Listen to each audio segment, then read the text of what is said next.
go get her, but I'm sorry. can you help her get? Okay, got it. Thank you.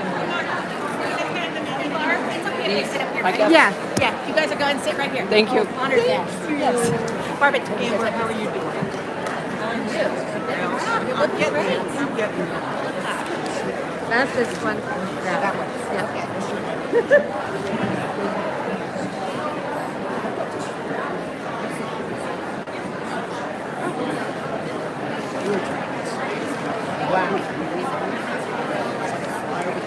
Oh my God.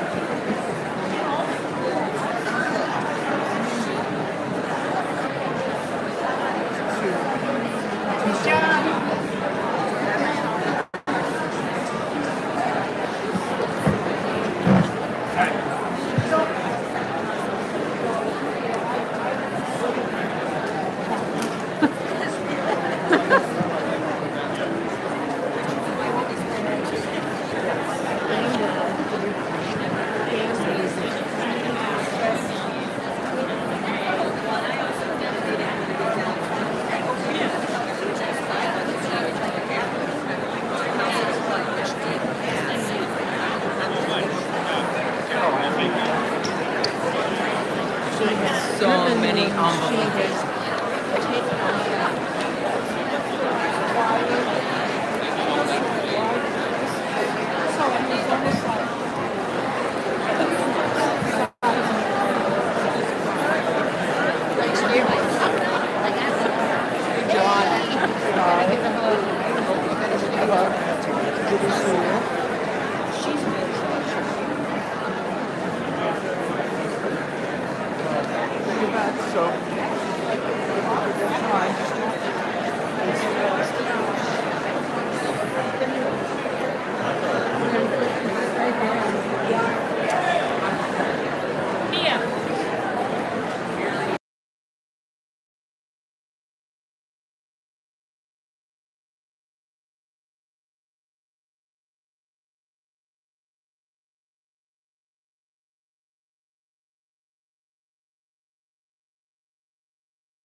chant, I think it's going to really be Great. kind of amazing.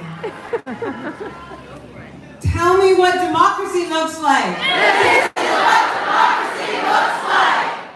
right.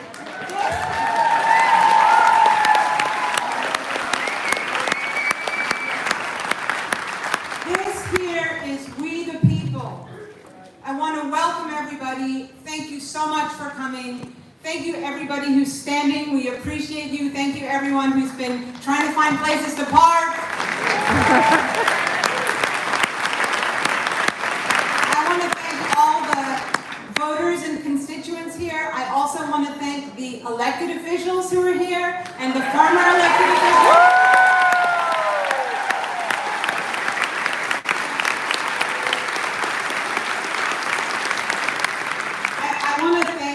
Folks at Valleydale Ballroom. They have been amazing. This is a wonderful place, and thank you so much.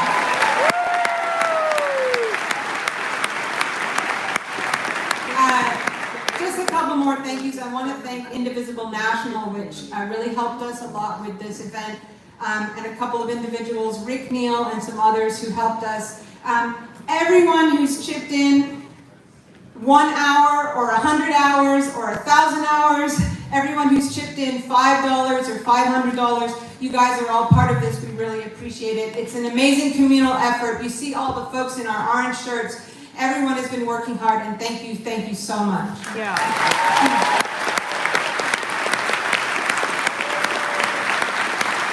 So, it's a privilege to be in a room with you guys, with all of you people who believe in democracy, who care about freedom, who care about civil rights, who care about science, who care about human equality, kindness, sanity, America.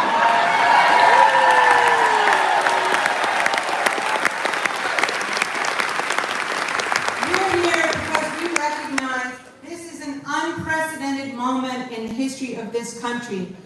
This shit is not normal.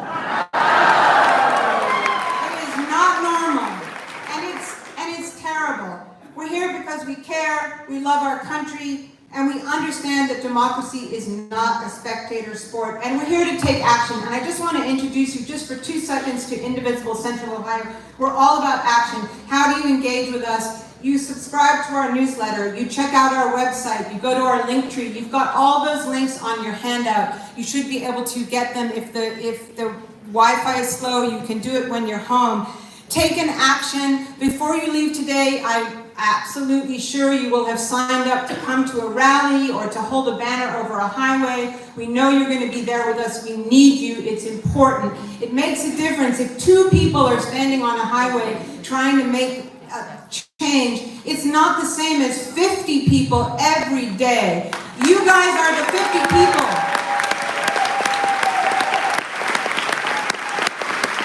So, we will have some action breaks. We'll have times for you to sign up for things. We also have a hashtag. It's on there. It's hashtag ICO Town Hall. If you want to take a picture at any point, post it on social media with that hashtag. We appreciate it. So where are we right now? Where are we right now? Firings, fear, funding cuts, corruption, cruelty, targeting, moral collapse, a president who is an extortionist in chief. This is the greatest threat to our republic since the Civil War. And where are our senators? Why are they MIA in our country's hour of need? Do they care? Do we care? Yes, we do care. Okay, I'm going to introduce you to my buddy and my friend Ann Schroyer. She's going to tell us where we're at, and we're going to get this program rolling.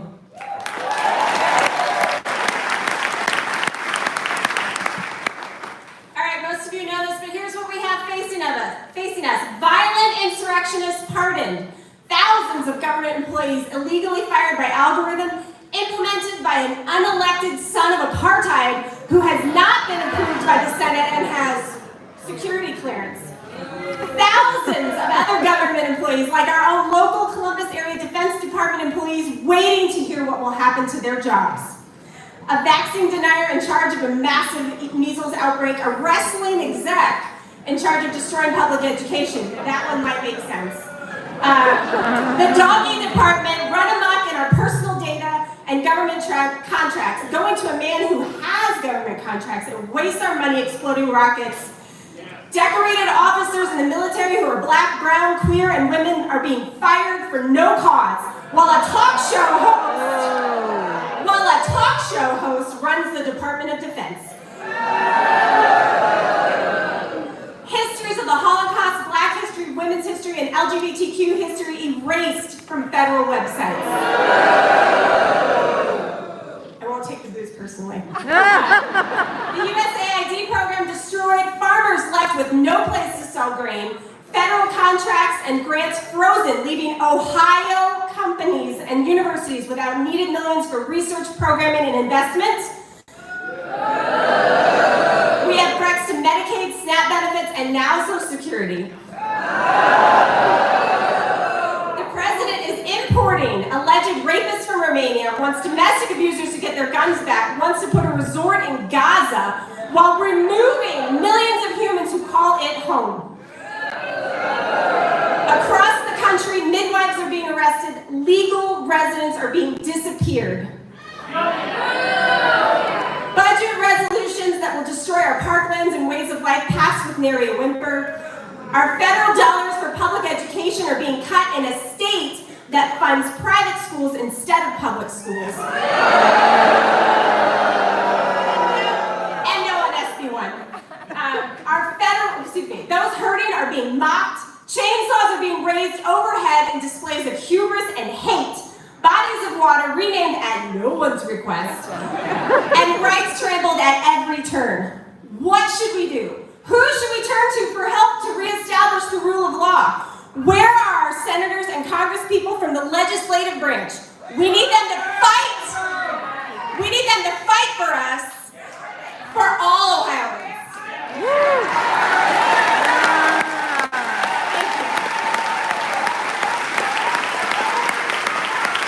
And with that, Meryl is going to come up and get us moving.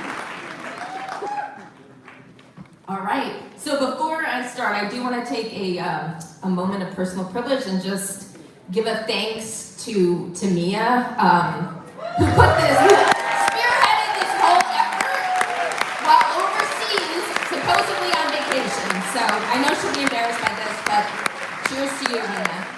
But now this is the heart of our town hall, right? This is where we get a chance to hear from our representatives, our members of Congress. So super exciting time. Unfortunately, Congressman Kerry declined our invitation. Congresswoman Beatty was also unable to join us because she had a previous engagement, but she did send a statement. And so I'm going to invite one of her constituents up, Benita Khan, who's going to read that on her behalf.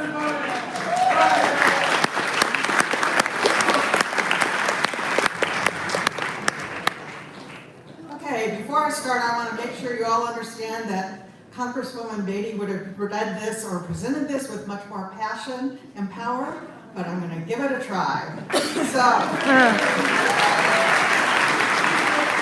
good afternoon, everyone, and this is me.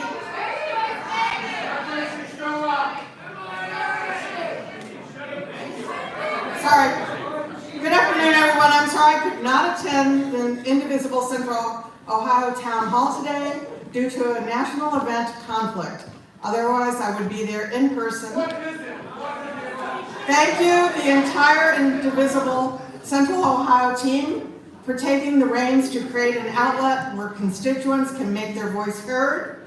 Town halls like these are the backbones of democracy. I held my own in February, where we got to hear your questions and concerns in response to the Trump administration's latest destruction.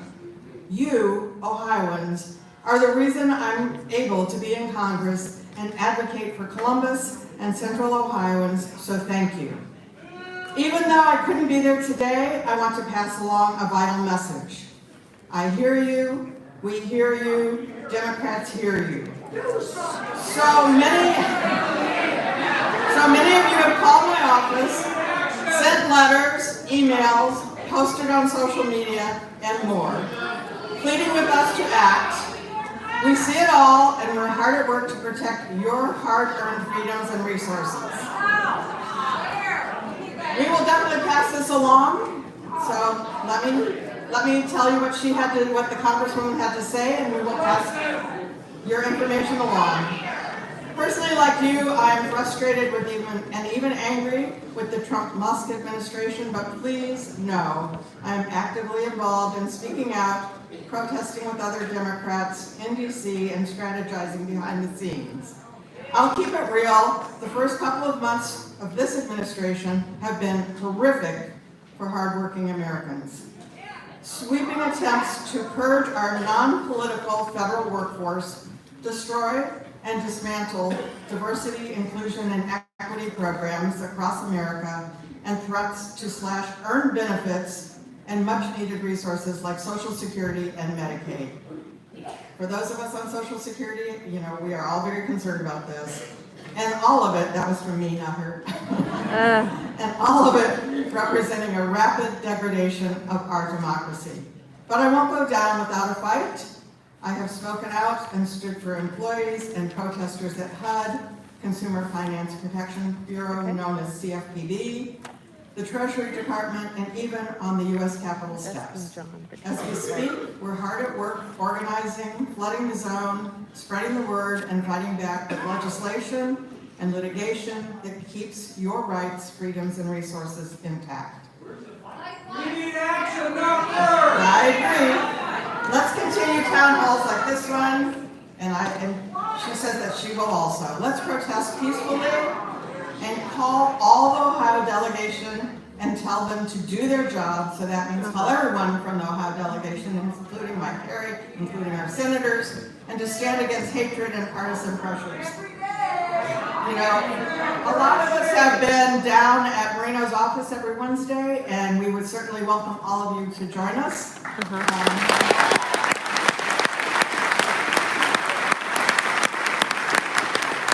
when it's cold, even when it's raining, we are down there trying to get in to see him. You can schedule appointments with Moreno with his staff, not with him. From 10 to noon on Wednesdays. Of course, it's only once a week, but that's something. And of course, Houston doesn't even have offices yet in Ohio. So let me continue with what our Congresswoman Beatty had to say.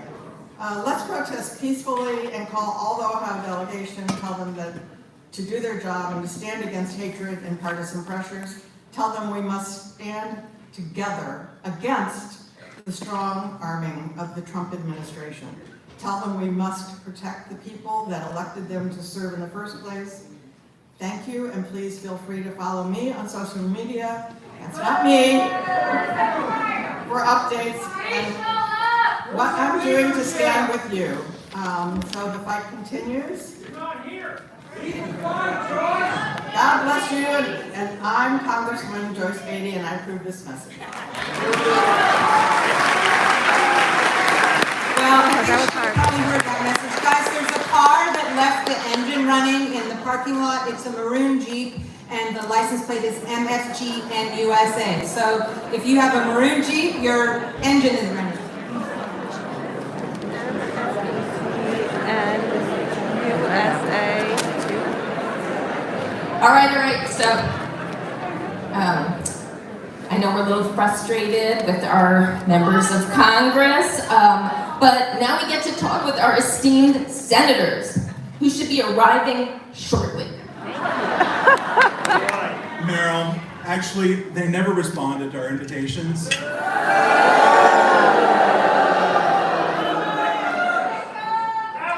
And we have all these people here, we can't keep them waiting. The senators may never show up. Didn't you have a backup plan? Yes.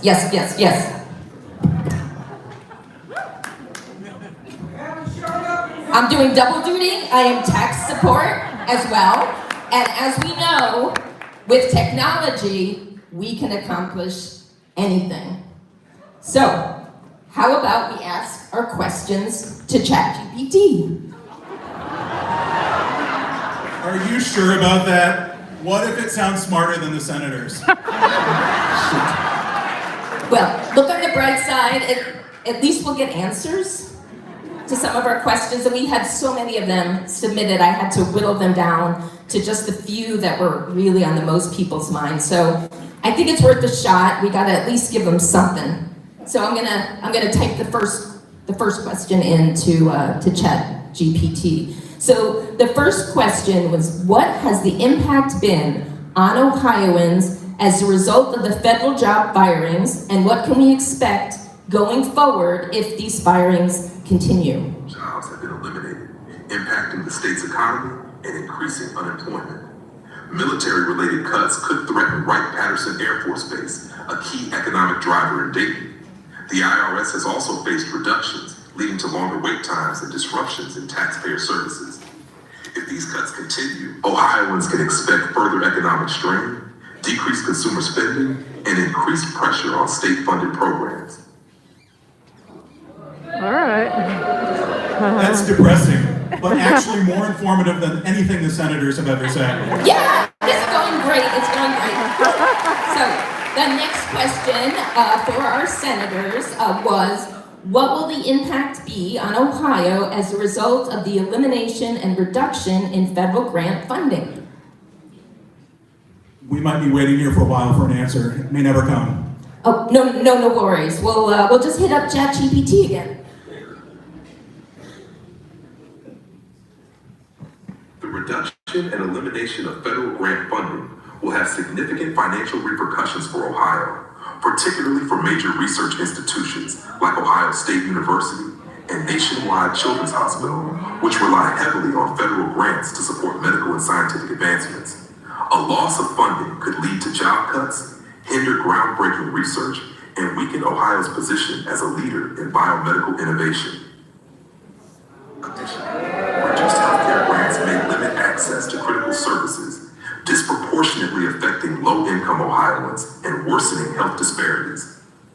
The long-term impact could stifle scientific progress, driving top researchers and healthcare professionals out of the state and diminishing Ohio's ability to compete in an increasingly innovation-driven economy.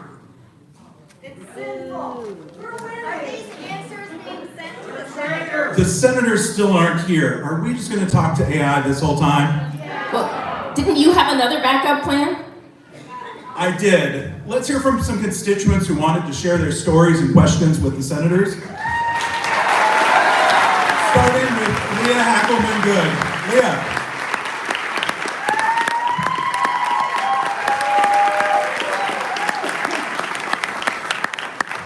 Okay, so to make it out of Fort Wayne, Indiana, I did all the right things as a mostly straight white girl. I graduated from an inner city high school, I won a big university scholarship, and then I earned a couple more degrees after that. After that, I went to work as a technical writer, and I've been doing that for about 30 years. I'm Leah Hackelman-Good, and I live in Fairfield County. So I cooperated fully in my life to get to the aspired middle class. I did everything right, from the education to working in corporations, and the resulting Dr. Leah seems like kind of a typical white old lady. But on the other side is Leah, the punk kid from Fort Wayne, Indiana, from a single parent home on the south side of Fort Wayne. Now that doesn't sound like much to Ohio people, but the south side of Fort Wayne is halfway between the south side of Chicago and the south side of Detroit. And those highways moved all kinds of traffic. In 8th grade, my best friend had a Pinto. We drove to junior high drinking screwdrivers in the morning. We're 13-year-olds, we're having babies and going to parenting class. So this Fort Wayne Leah, she really wants to fuck everything up.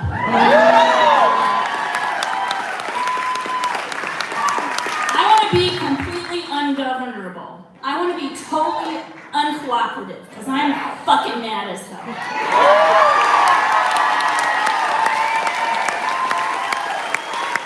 Right now, I'm kind of divided, Leah, because Dr. Leah is saying, hey, you know what? We need to encourage encourage people to vote. We need to register people. We need to call our representatives who never answer their fucking phone. We need to visit their offices, and I need to work for the Democratic Party on vice chair in Fairfield County, because what is now passing for the federal government has laid off about 62,530 workers in the last 2 months. And our representatives, including mine, Troy Balderson, they totally ignore this fact and how it affects Ohio. Those numbers don't even include how these illegal cuts trickle down to the states and the counties and their economies, or how it affects employees in Ohio who work for federal contractors, like me. I've been working for Mathematica Policy Research since 2005, and I joined them full-time in August of 2023. Mathematica is an employee-owned research organization. About 1,800 people worked there at the beginning of January. So Mathematica has lost about $200 million alone this year from federal canceled contracts. But wait, that's not the full story. 2 years ago, Mathematica's website described its mission as data, analysis, and insight for a more equitable and just world. No, wait, I believed in that mission actually, but now they just changed it at the beginning of March. Now it's evidence-based solutions to optimize programs and policies for, wait for it, efficiency, cost savings, and measurable impact. So that mission statement changed during the week of March 3rd, at the time that it laid off a third of its employee-owned workforce, including me. They didn't just lay us off because they lost federal contracts. They added this insult to injury. They cooperated and obeyed in advance. Meanwhile, I have a severance letter that says that I have to sign away my rights to talk about my situation or have any legal action for 2 fucking weeks of pay. Sorry for dropping that F-bombs for those of you who know that I am 60 damn years old. Am I really gonna start a new career? Am I really gonna go through another bout of education and get the 5th degree? Probably not, but what I do have now is time, and I have time to make a sustained fuss, both against my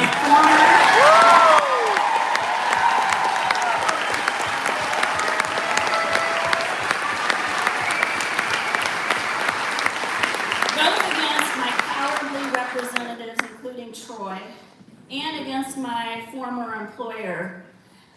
I have the time and the energy to not cooperate. Dr. Leah needs to find a job.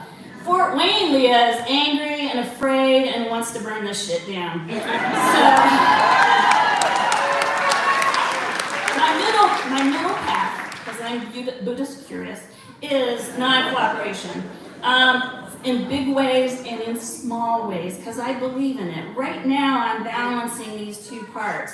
That's why I'm engaged in constant pestering of the HR people in Mathematica, relentlessly emailing them with suggestions for what they can do with their severance letter, and for this federal contractor whose proposals that I edited and wrote always exclaimed how tight their security was. They send me an unprotected PDF document to sign, and guess what? I've changed it.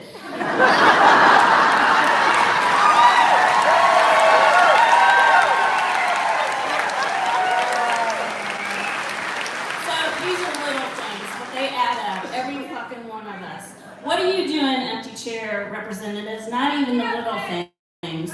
What are we doing, my sister non-cooperative beings? We need to do a lot of things. We have power, and our networks have power. The one thing that I know is that I'm not alone, you're not alone, and we're not alone here. So thank you.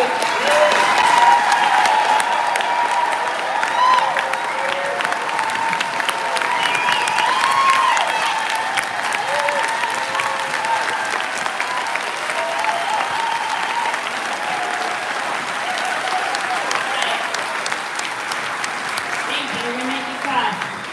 Next up, Karen Adams.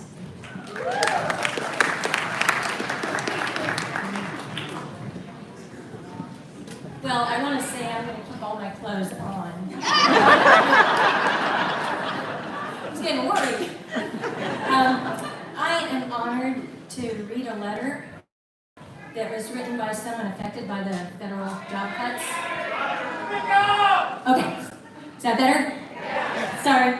I'm honored to be reading a letter written by the spouse of a federal employee. They are too afraid to stand up here by themselves and be known. I'm writing this as the spouse of a federal employee. I wish that I could personally make this statement, or better yet, I wish that federal employees could speak for themselves.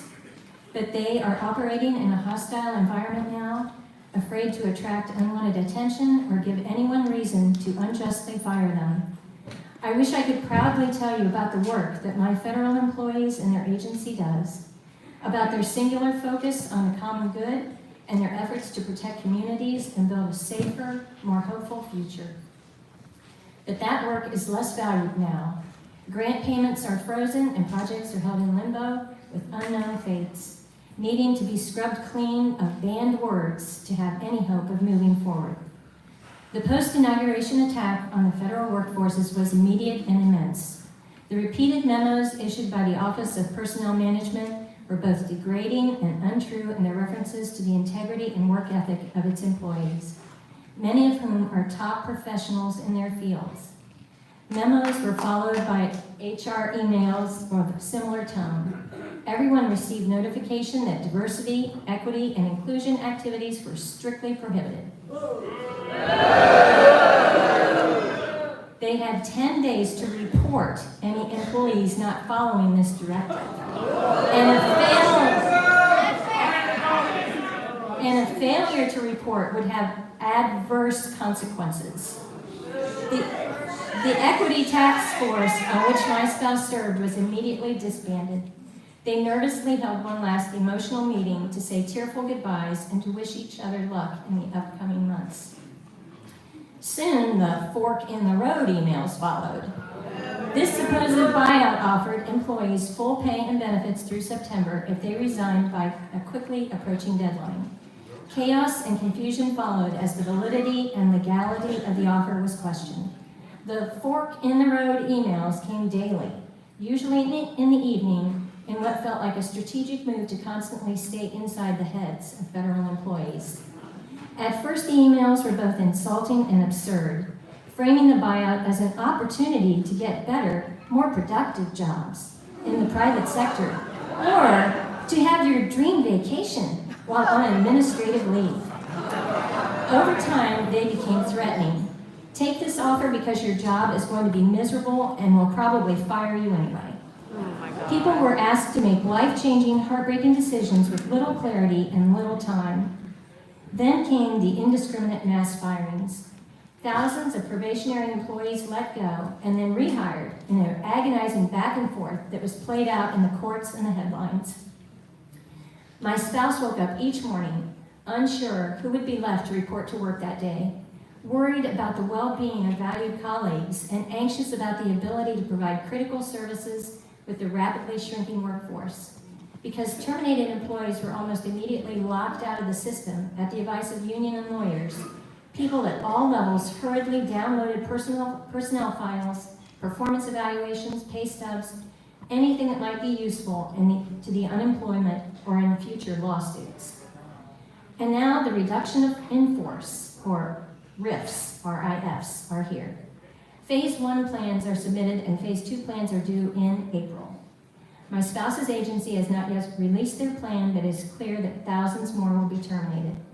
At this point, we are just waiting, wondering who and what will survive the RIF, and if anything or anyone can stop this attack.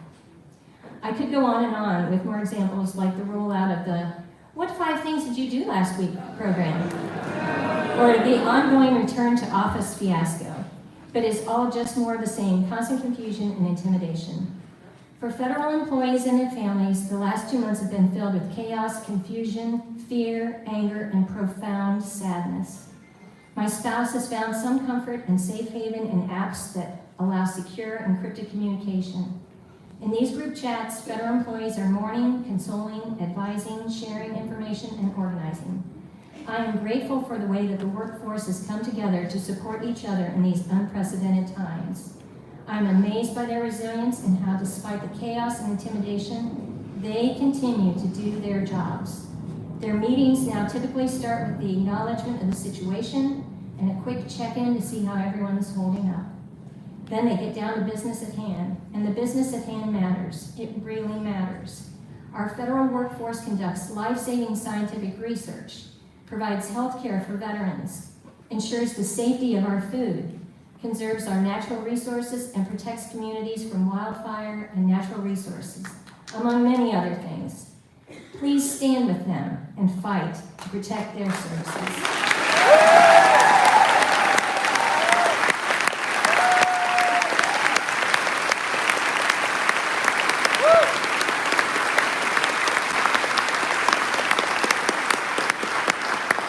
And now Arnold Scott for AFGE.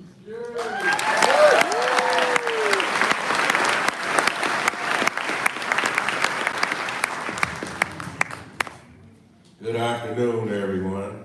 Good afternoon. As an ex-federal employee, a disabled veteran, and a union member, I'm mad as hell.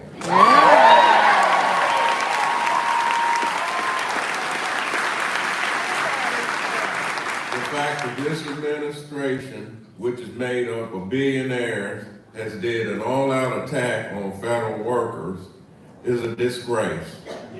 These employees are dedicated workers, and they just want to be able to serve you, the taxpayers, without all of the politics. They are your next door neighbors, they're your church members, they're your friends. How about these same billionaires paying their taxes?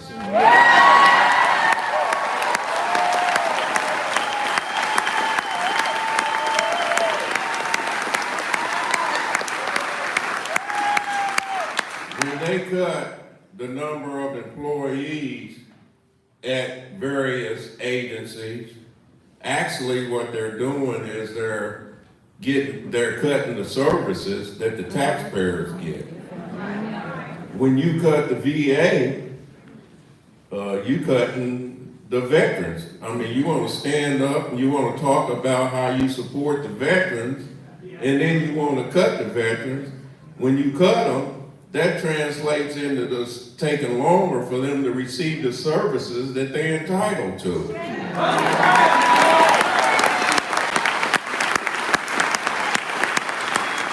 When you cut education, you hurt our kids. No more grants. You kill the Head Start program, and no more programs for disabled kids. I mean, once again, it translates into cut costs. When you try to privatize the Postal Service, you affect our mail deliveries, and the cost goes up. It doesn't make things better for the taxpayers. It only benefits those billionaires that might get a contract. And it's the same for TSA. You know, when you contract out and you take away collective bargaining rights from TSA, what does that do? Nothing to make travel safer for the American public or those of us who fly. I want to end this by telling you a story. But first of all, I need to tell you what agencies AFGE represents. We represent every federal agency within the federal government except for the Postal Service and the IRS. Wow. Which is 800,000 federal workers. Wow. I want to end by telling you about an employee who was a probationary employee that had an exceptional rating, and she was terminated. She was terminated, and in her termination letter, it says she was terminated for poor performance. And she had an exceptional rating. When she went to apply for unemployment, she was told that they couldn't give her unemployment because they didn't have any paperwork to show that she had been terminated.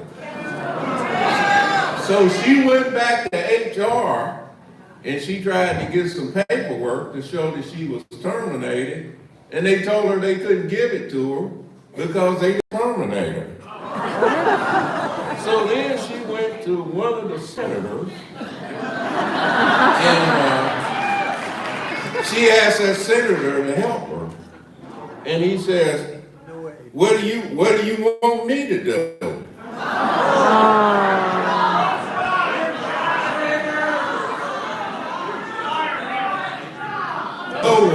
No one should have to go through this. Mr. Senator, what we want you to do, we want you to do your job. We want you to represent your constituents, and we want you to be fair to the Constitution of the United States. That's what I want you to do.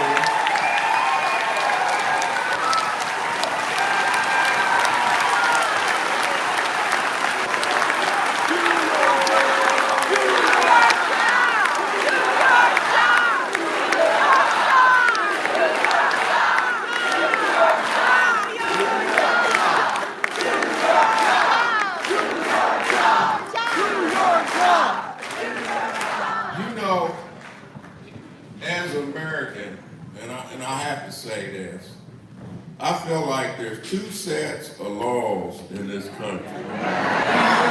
There's one set of laws for the rich, and there's one set of laws for you and I. And they're different, because if you or I didn't do something that the judge ordered us to do, we know where we'd be.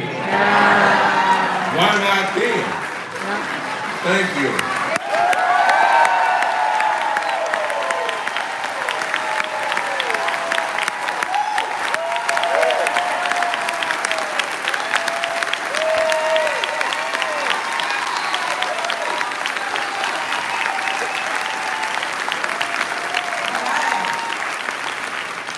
So now we're going to take a quick action break. Miraculously, the next slide is going to come up. There we go. So you guys have some postcards. Those are postcards that we are going to collect and deliver to your senators. If you need a postcard or if you need a pen, there's some folks here, we'll give them to you. We also have some pink slips in case there's anybody you feel like firing right now. And we have extra pink slips and extra postcards if you need to take more with you. So if you want to take out your pens and your postcards right now, we have another action as well. So we're going to move one slide ahead. And this is from a federal worker that is organizing for support for federal workers. It's basically you sign up to get an email when they say it's time to go out and strike or rally or protest. So to show your support for federal workers, if you can take out your phones and go to that link or go to that QR code and sign up. If you need pens, if you need postcards, if you want to drop off any postcards you've already written or any of those pink slips, we really do hope you write out pointed questions for your senators and your representatives, and you give those postcards to us before you leave, because we will deliver them. So, and yeah, don't forget to put the name. So if you want it to be for Senator Husted, please put Senator Husted at the top. You don't need to put the address. We're going to deliver them. You can, or Senator Moreno, or if it's Representative Mike Carey, or Troy Walderson, or maybe we have some Jim Jordan folks here. I'm so sorry. I feel like some of you had a few things you wanted to say to Joyce Beatty as well. So, we've got plenty of extra postcards and pink slips, and even if you want to take some and share them with your friends, we have extras you can take on the way out. Thank you so much. We're going to move along, and I am going to introduce Nicole Michaels. Good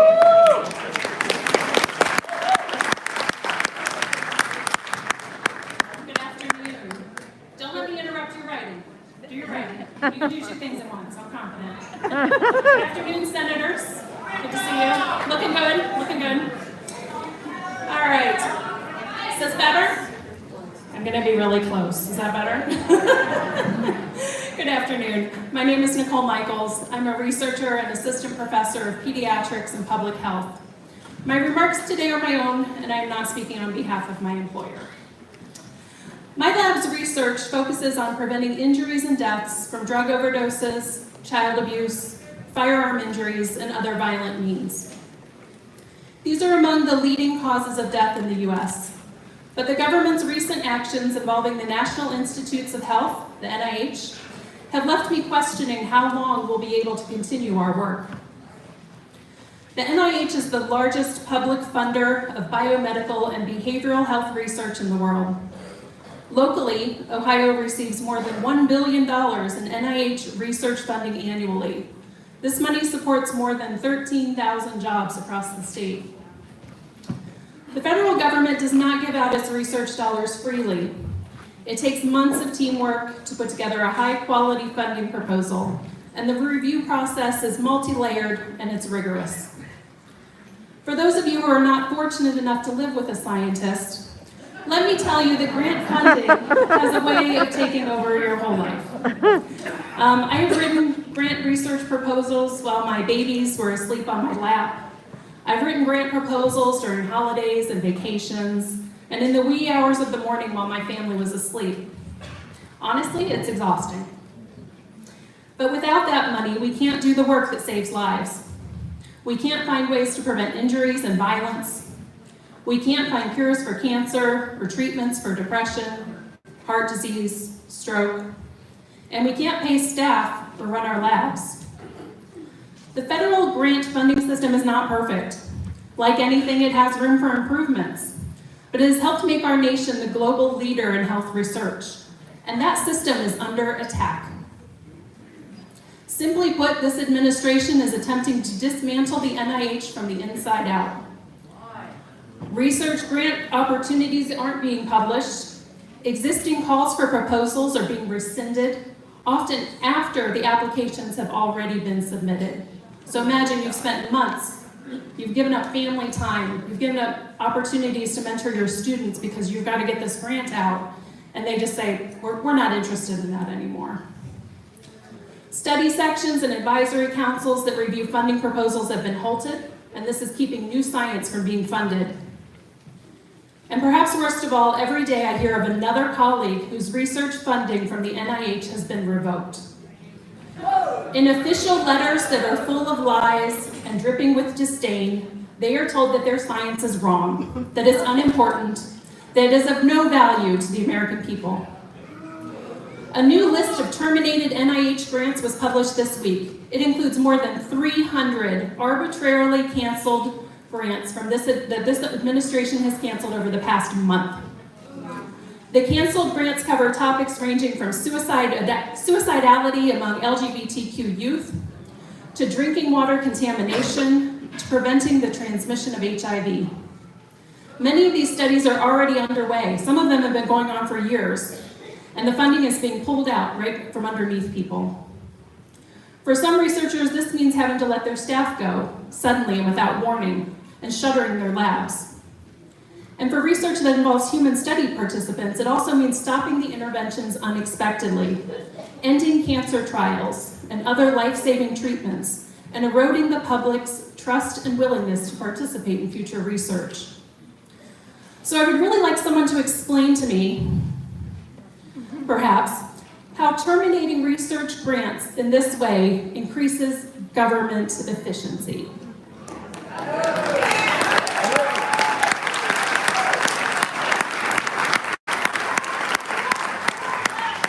These canceled grants represent hours of time and resources squandered, millions of tax dollars wasted on studies that will never be completed. These are our tax dollars, yours and mine. Tax dollars that were designated to research to improve lives. But make no mistake, These cuts will result in lives lost here and around the world. Lives will be lost and people will suffer, especially the most vulnerable among us. That's true. And there will be a ripple effect. Graduate students whose training can no longer be supported by their institutions will move on, and they may leave science altogether. For the past 2 years, my lab has hosted students as part of the National Institute on Drug Abuse's Summer Research Internship Program. The initiative, which has been in place for 28 years, is designed to provide hands-on learning opportunities for students from diverse backgrounds who have an interest in substance use and addiction research.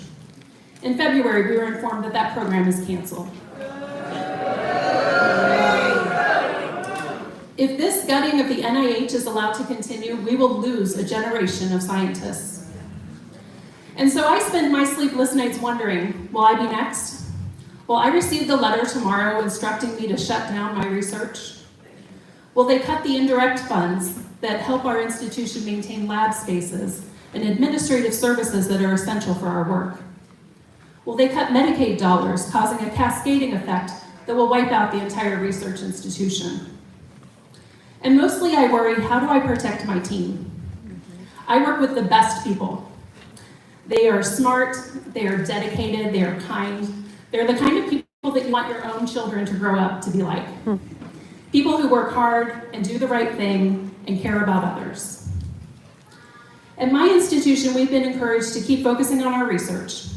But there's also anticipation that the coming weeks will bring more and more research that is shut down. Research studies will be shut down and trainees and postdoc scientists will lose their funding. But for today, we keep working because we believe in science and we believe everyone should have the opportunity to attain their full potential for health and well-being. And so for now, we'll stay the course. But we need your support. We need people to speak up. So today I'm asking you to reach out to your representatives and tell them to stop gutting the NIH. Truly, countless lives depend on it. Thank you.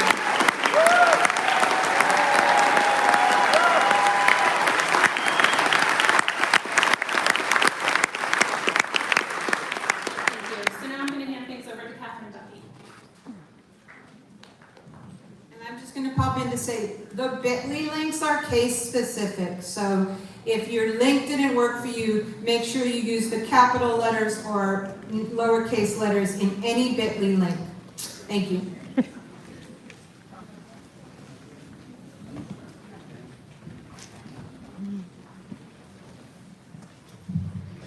Good afternoon. My name is Catherine Duffy. In 2020, my husband and I founded an organization called the Garden for All. I'm going to add here that the Garden for All, in its capacity as a nonprofit, neither supports nor opposes specific candidates, elected officials, or policies. I'm here to tell our story, and my remarks are my own. So I like to tell people that we accidentally started a nonprofit, but the truth is, like a lot of people, we were very distressed about the economic impacts at the start of the pandemic and the ways that it was having a negative effect on the community that we lived in. So that summer of 2020, we planted a couple of small garden grows. We tended them ourselves, and in our first year, we grew 750 pounds of produce, and we brought it to the 2 food pantries. Thank you. To the 2 food pantries that were closest to us geographically. 5 years later, the Garden for All has expanded. Was me, my husband, and a couple of our friends. Now we are a 501c3 nonprofit organization. We have multiple staff, and we've now expanded onto growing over 3 acres of land.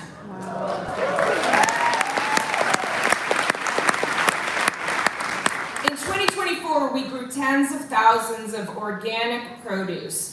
When we reach our full potential, we estimate that our production will be around the 125,000 pound range. And we also grow year round because hunger does not stop in winter. And here's the thing. 100% of what we grow goes directly to food pantries in Central Ohio.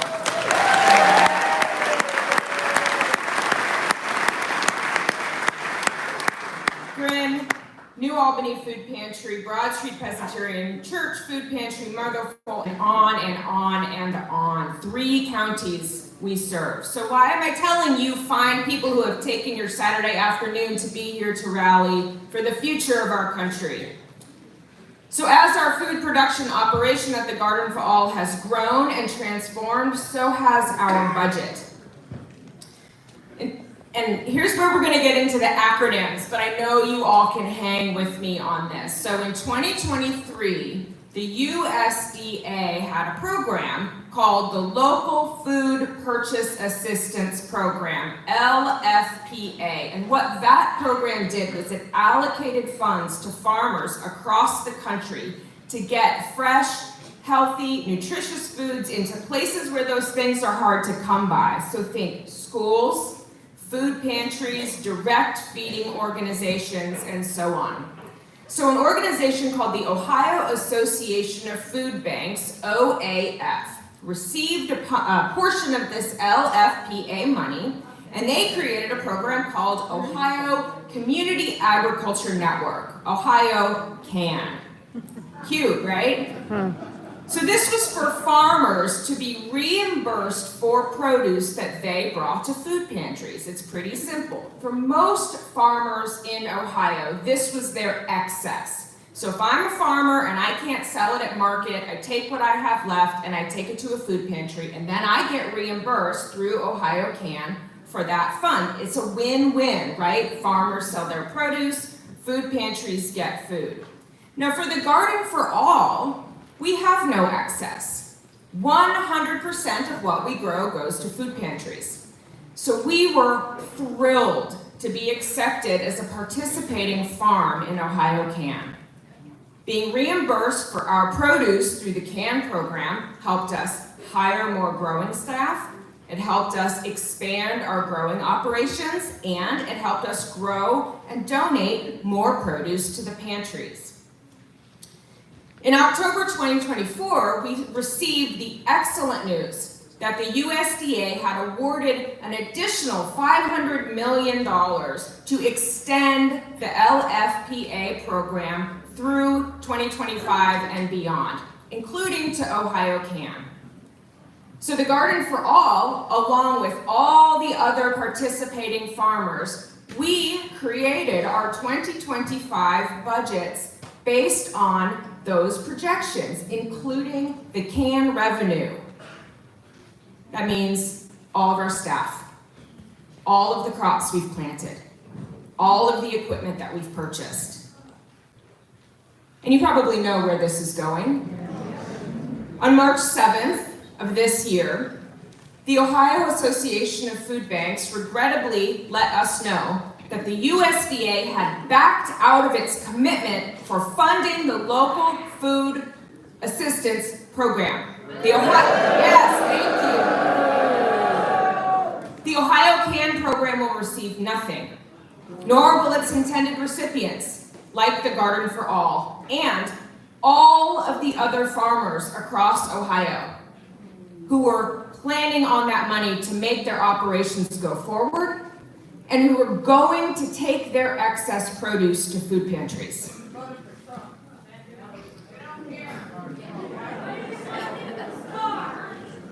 I'm sure that you all know that farming is an incredibly lean operation.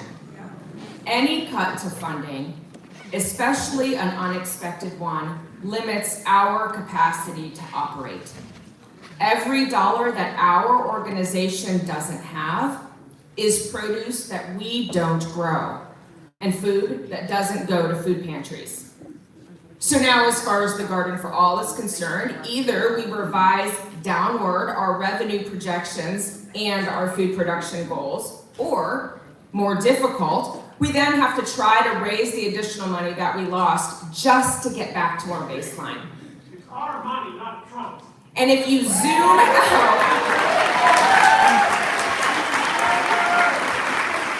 if If you zoom out and look at the large-scale human effects, the result is catastrophic. The farmers that we know, small-scale, local, organic farmers, are scrambling. Like I said, they made their budgets based on commitments that they had. Not only will they not be able to bring produce to food pantries, now they have to find ways to generate income for everything that they're growing. That means seeking out people who are willing and able to buy it just to pay their own bills. And imagine the effects on local food pantries. They can't purchase produce without help. I think about the empty shelves and the empty coolers at the pantries and the long lines of hungry people. And then you add to that a proposed $15 million cut to this state's budget in support of food pantries. You have a lot less food on pantry shelves and a lot more hungry Ohioans. This feels like a good time to tell you, of the 7 paid employees at the Garden for All, I am not one of them, and neither is my husband. Not one single penny have we ever taken from the organization. We pour ourselves into it on top of the other work that we do because we care about hunger and because we love our community. I'm not here because I have something to gain. The Garden for All exists to serve the people of Central Ohio, and we never thought of all the things we'd be up against in our work, that the state and federal governments would become our adversaries, and hungry people and food pantries would suffer, rather than our elected officials being here to serve us, their taxpayers.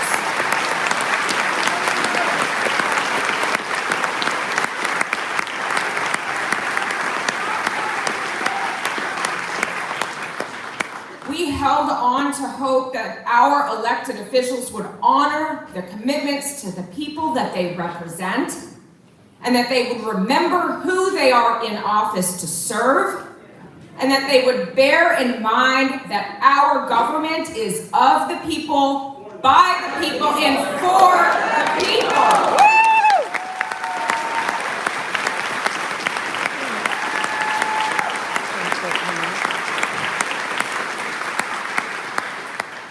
The Garden for All will be okay. I know it. We are resilient. We are strong. We have a dedicated staff and dedicated volunteers. But more than that, I know it because we don't exist by permission of the government. Our call is much bigger than that. We will not stop our work until the Spirit tells us to, and now is not that time.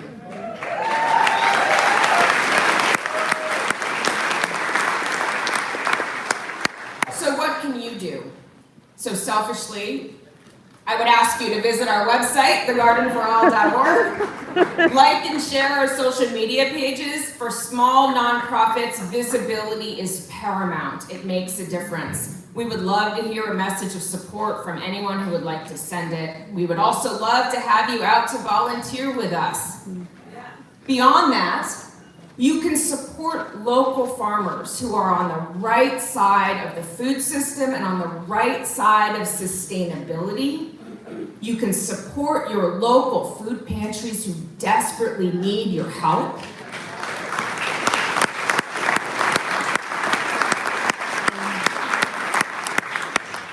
And more importantly, you can keep telling the people who represent us that it is their job to care about farmers, people who are trying to make their communities better, and hungry people in Ohio and across the whole country, full stop.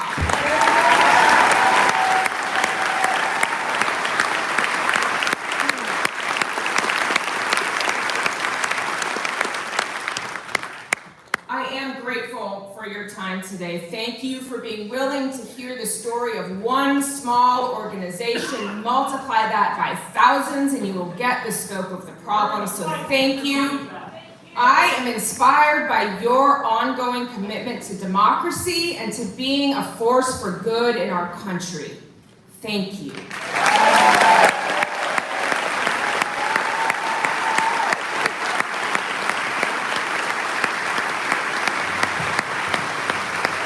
Now, the senators gone for you. No, they're coming. They're coming.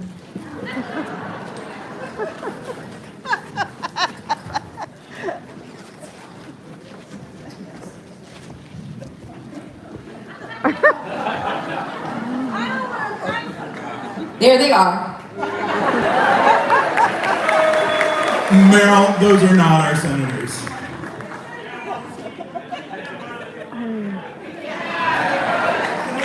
Can I get your name? Beth Liston. Beth, do you have any experience being a senator? Yes, I do. Do you have any experience being a U.S. senator? No, unfortunately, no. What's your name? Elizabeth Ross.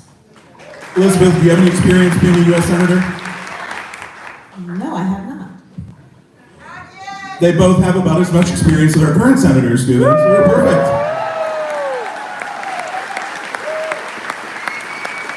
This is a nice try, Meryl, but I don't think this is going to work out. So let's give a big round of applause for Elizabeth Ross and Beth Liston, for Senator Beth Liston, for coming up here to help us out.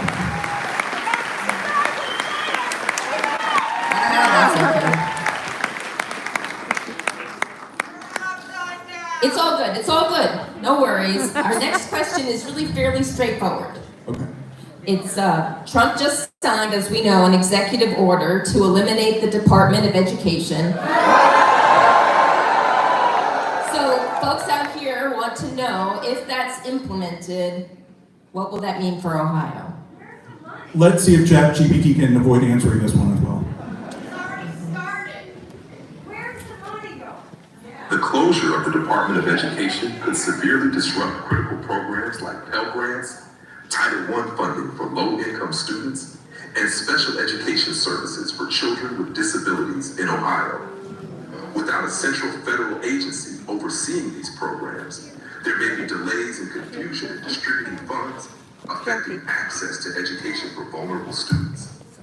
Local and state systems would need to manage these responsibilities, but the lack of clear federal oversight could create gaps in services, particularly in underfunded or rural districts. This may lead to inconsistencies in educational quality and access to necessary support, especially for children with disabilities who rely on programs like IDEA to receive a free and appropriate education. ChatGPT is on a roll. So here's the next question. What will the impact be on Ohio veterans due to planned cuts to the VA? Disastrous. People will die.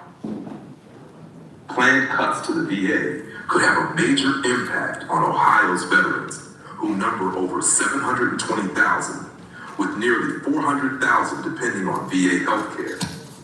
These reductions may lead to fewer healthcare providers at VA facilities, resulting in longer wait times for appointments and treatments.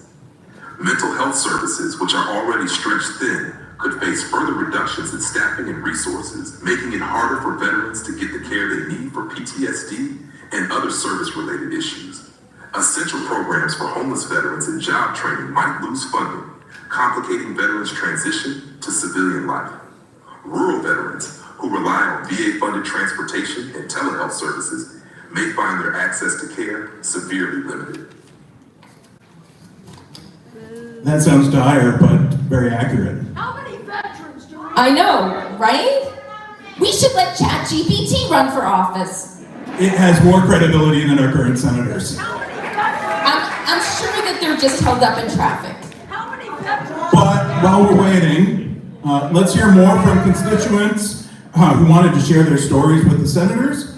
I'd like to introduce retired Major General Dennis Leitch to come to the podium. Thank you.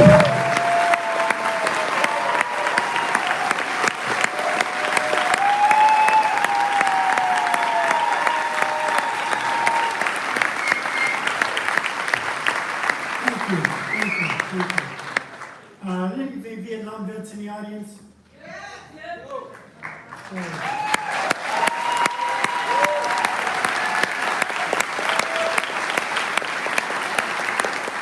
Welcome home, brother. Welcome home. I was going to say this, it wasn't in my prepared remarks, but I listened to this frustration that many of the government employees who are being laid off have. I just want to say that I'm a kind of laid off government employee. I was retired in 2006 and I never signed a retirement paper. Rumsfeld said I had to go. So I'm 76 years old now. I have Parkinson's disease and I have leukemia. In October, I had a brain aneurysm operated on, and I had a heart attack in January. Wow. But here's the thing. I don't know how many days or weeks or months or years I have left in this world, but boy, I'm going to praise hell.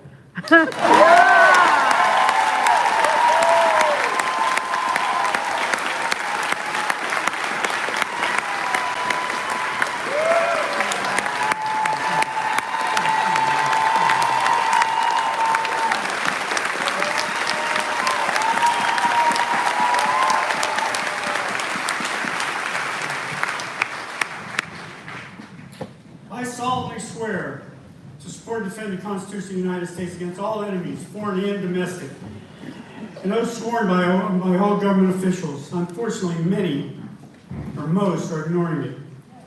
And many are in fact, domestic terrorists,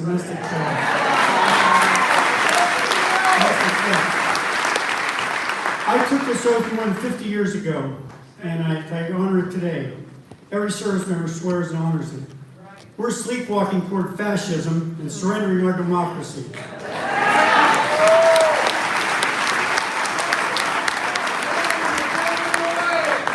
I'm not an expert on fascism, but I can tell you this, and give you some characteristics of it.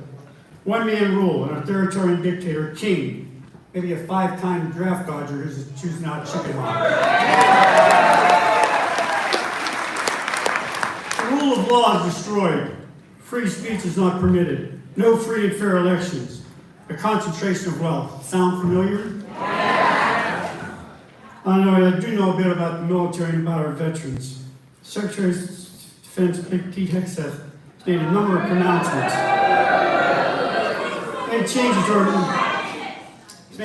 to our military, none of which make the DoD more efficient or military more lethal. None of them, not a single one. As a matter of fact, he's destroyed our efficiency and depleted the lethality of our military. Traitor! Let's start with DEI. With regard to DEI, Secretary Hegseth has fired the African American sheriff of the Joint Chiefs of Staff.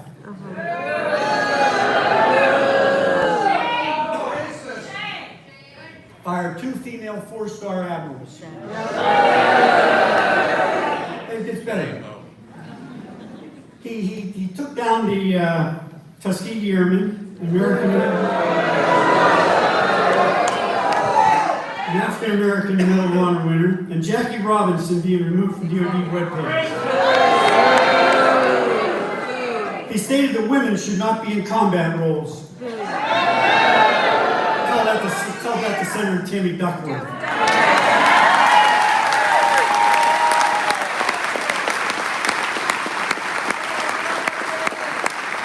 24% of our military today is made up of women.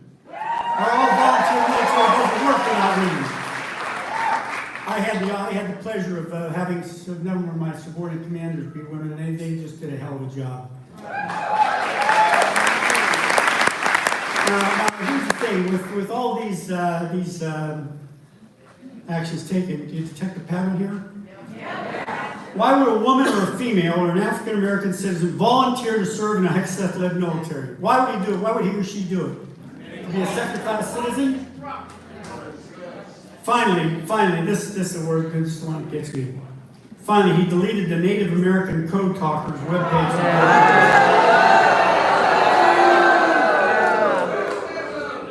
Come on, man, the Code Talkers? He also discredited.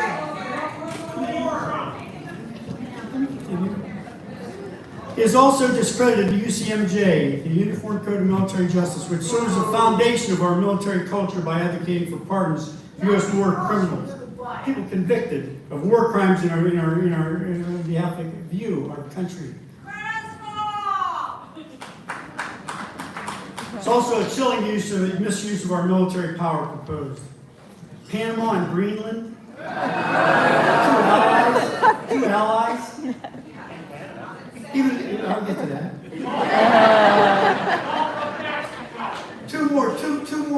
Two more alarming. Gaza. He would help. He proposed that we would help.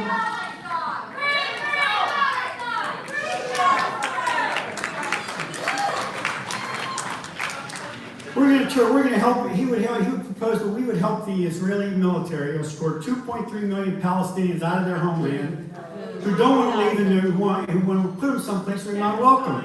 Yeah. Doesn't make any sense at all. No. Doesn't make any sense at all. Here's the one that's worse, though.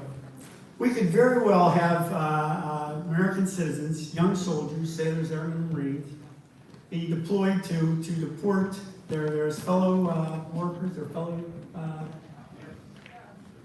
people who live in their community, people that they've worked with for 10 years, from the country at gunpoint. Yeah. That could happen. That could happen. Illegal order. Turning to the VA. 80,000 fired, most of them vets. This is a bold effort to cripple the VA and prioritize it. These are nothing more than carpetbaggers. Yeah. They're going to take the VA, they're going to cripple it, and they're going to turn it into a profit-making organization, but profit for the oligarchs. We have the thing they want to do is turn to veterans community care programs. And they're some of them now working. They're working in rural areas where we don't have hospitals. But here's the thing: they're working, but here's the thing: they're not the same as VA care. Those that advocate for the community care say it is, but here's the thing, and this has been referred to already. Private care appointment wait times would probably be transparent. They're not. They'd be publicly transparent, but they're not. Every vet seeking community care for PTSD and depression would be offered the option, if desired, of evidence-based psychotherapy. They are not. Private providers would undergo mandatory training in veteran-specific conditions like toxic exposure and PTSD. They're not. Private providers would have annual screenings for suicide, PTSD, substance abuse, depression. They don't. A post-mortem issue brief would be conducted whenever a veteran in private care dies by suicide. It is not. We have 22 veterans a day dying of suicide. 22 a day. I'm reminded of this by a poem by Rudyard Kipling. Rudyard Kipling said 100 years ago that God and soldiers we adore, in times of danger not before. When danger's past and things are righted, God's forgotten and soldiers slighted. I want to tell you, Rudyard, nothing's happened. Nothing's changed in the last 100 years. In closing, I'd like to share with you three vignettes that are seared into my mind. The first one is that the last time I was in Iraq, I pinned a Purple Heart on a pillowcase of a soldier who was dying of burns over most of his body. Bent down, whispered in his ear, "You're going to be all right, soldier," and he nodded. I knew it was a lie. He died that night. Second one was that I was at Walter Reed Hospital. I held the hand of one of my soldiers who had lost a leg. Sat there and I stood there and I held his hand and I looked at his wife and his 2 young children and I thought, what's going to happen with their lives? What happens with their lives as they've sacrificed so much? I've had the obligation to be on the side of the grave at a military funeral and look in the eye of a sobbing spouse or parent, hand him a tightly folded flag and said, "We have a grateful nation." Those are the things that are seared in my mind. None of those soldiers, nor the millions who served in our military, sacrificed and died to support fascism. They sacrificed and died honoring their oaths in defense of democracy.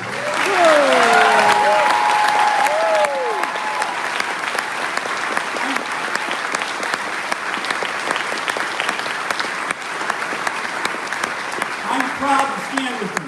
Now I'm asking you today, will you stand with me? You stand against fascism. You stand for democracy.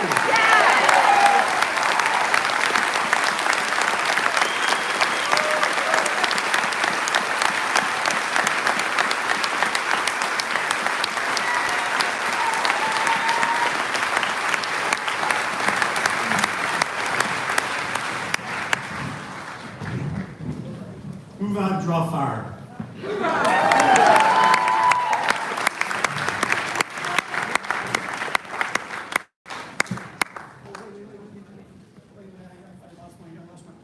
That's all right, General.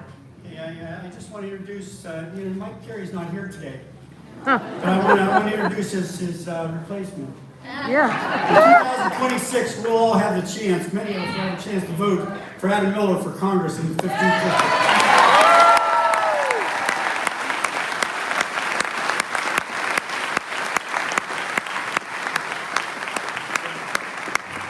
Thank you, General. What a powerful speech and presentation by a real leader today. Thank you, General Lake.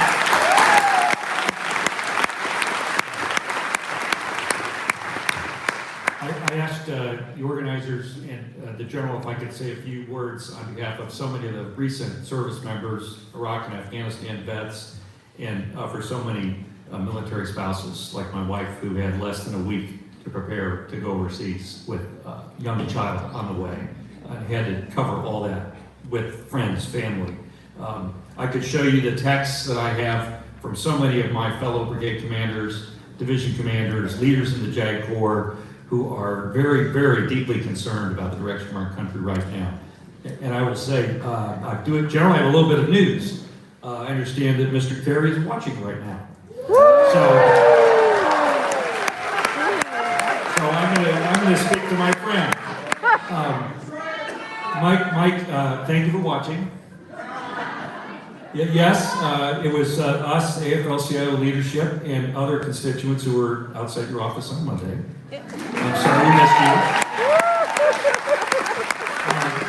I know it was good to see you in our building on Tuesday morning. I guess I didn't get an invite to the fundraiser, but I was pleased to see you. Nevertheless, good to see you getting out, talking to some constituents. But really, it's about three things. And this came up in the campaign. You can't vote for something, but underfund it and not fund it.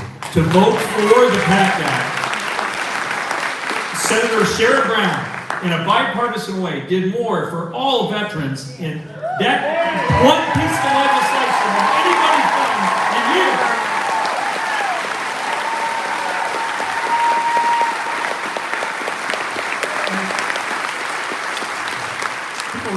People ask us in the Veterans Caucus, do you ever agree on anything? You're the Republicans. Do you ever agree? I say, actually, we often find we agree on military service, military families, and veterans benefits, and we really push hard.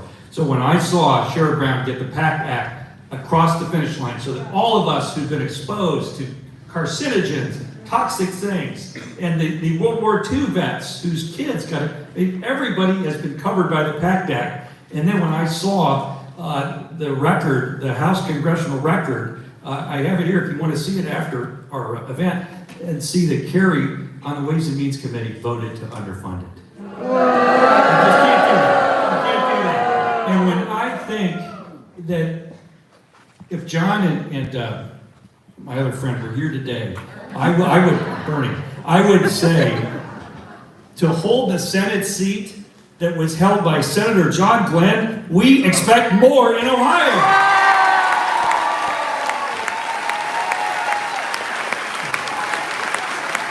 We expect more.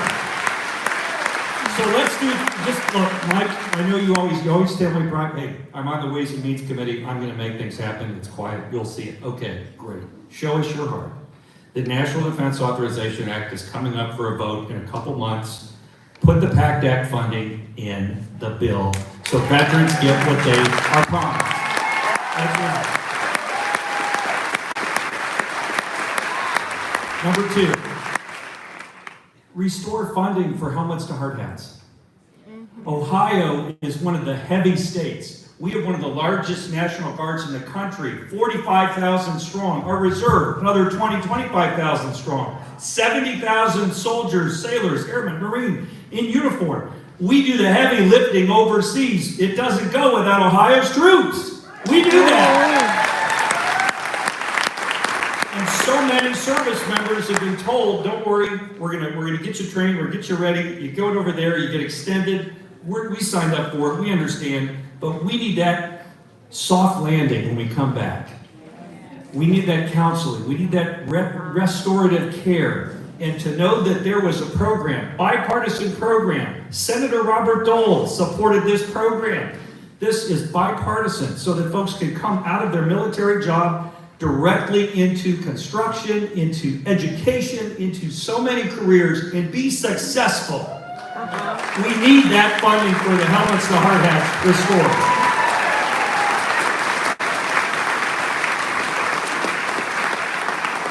Last thing, Mike, this is the easy one. You have to meet with people who want to meet with you. You have to meet with, let's start with people, and listen, I credit Mike for his military service.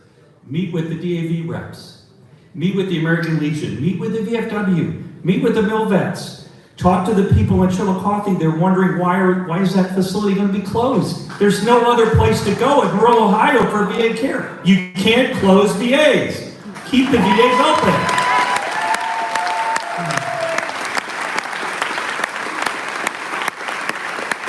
All I would say is you're on one of those key committees. You've got the National Defense Authorization Act. You've got the STAR Act, an easy one.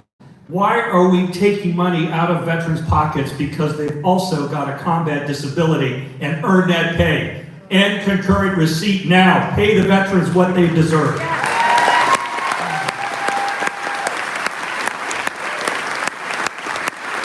It's not enough to be a co-sponsor. I hear it all the time. Well, there are 400 co-sponsors. Talk to the legislators on this stage who know how to get things done. Representative Piccolantonio and Rep. Solani who get things passed. We want results.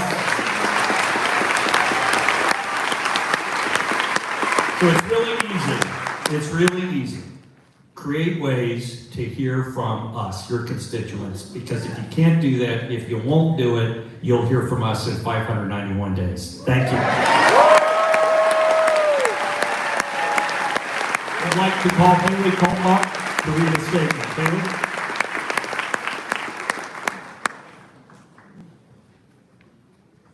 Good afternoon. My name is Bailey Culp. I'll be reading a statement from a federal worker who... Sorry about that. I'll be reading a statement from a federal employee who, given the time, would like to remain nameless. Of all the uncertainty I was sure would follow after the outcome of the election on November 5th, 2024, my protections as a federal employee were not on the list of worries. There was rhetoric regarding reducing the size and scope of the federal government.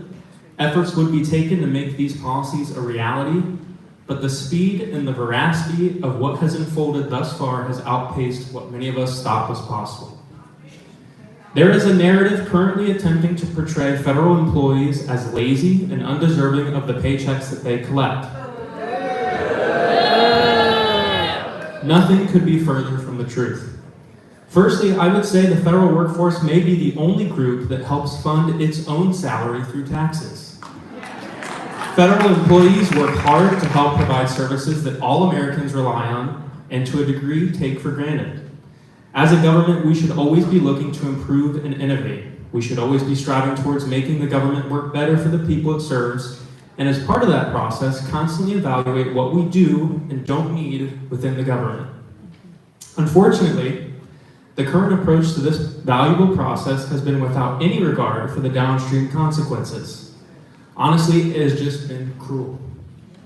I have reviewed the VA organizational chart, and nowhere to be found is a ketamine-laced, social media addle-minded billionaire.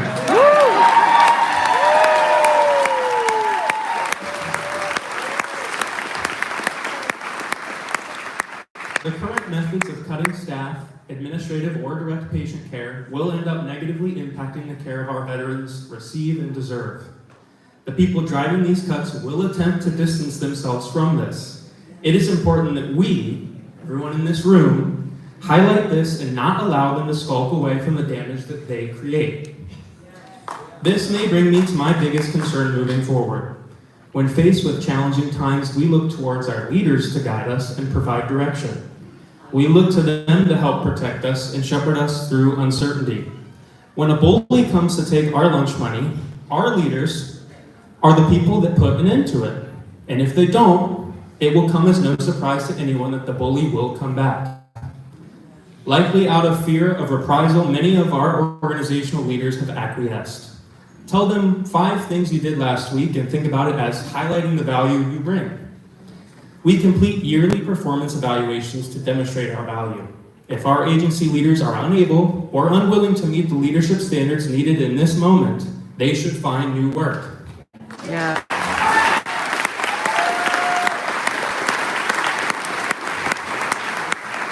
Employers and employees enter into a contract of mutual respect and protections upon hire. I believe this encompasses a willingness to engage in respectful defiance of such requests that harm overall institutional integrity.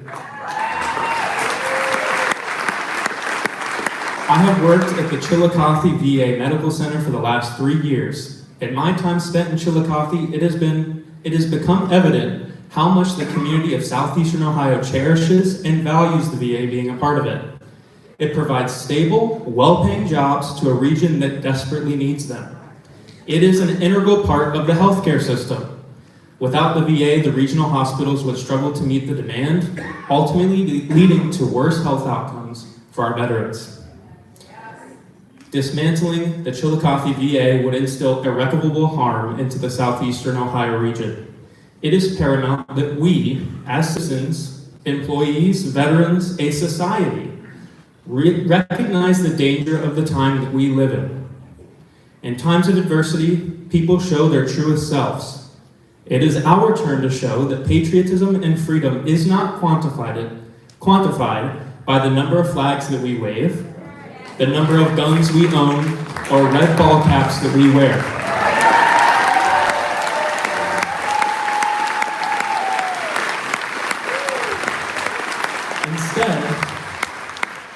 Instead, we choose to show our devotion to America through hard work, compassion, and occasionally, yes, burning a hideous electric vehicle.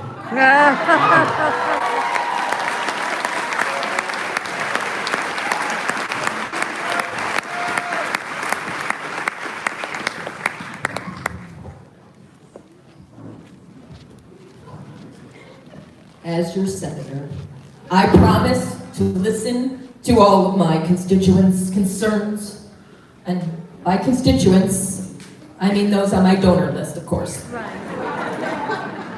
And I vow to stand by my values, assuming they align with those of my campaign donors. The senators really aren't coming, are they? No, you were right. But we still have so many unanswered questions from everyone out there. I don't know what to do, but I guess I'll just ask one more at least for ChatGPT. Help me out, because this one was on a lot of people's minds. We know some Republican senators, including our own missing Ohio Senator Bernie Moreno, have committed not to cut Medicaid.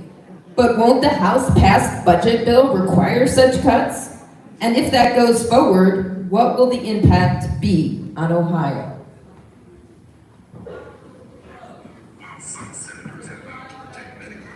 The House-passed budget includes significant reductions that could indirectly lead to cuts in Medicaid funding. Ohio has over 3.2 million residents enrolled in Medicaid, with a significant portion being children, seniors, and low-income individuals. If these cuts take effect, Ohio could experience reduced Medicaid reimbursements for hospitals, which may lead to closures of rural medical centers and a decrease in available healthcare services. Additionally, changes to Medicaid eligibility, such as implementing work requirements, could further reduce access for vulnerable populations, exacerbating the impact on healthcare availability in the state.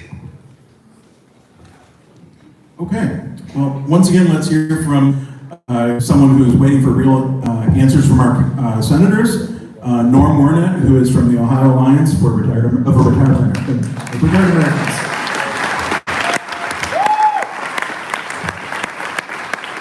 Good afternoon, I'm Norm Warnett. I'm president of the Ohio Alliance for Retired Americans. We're the retirees of the greater labor movement throughout Ohio. Let me just say this.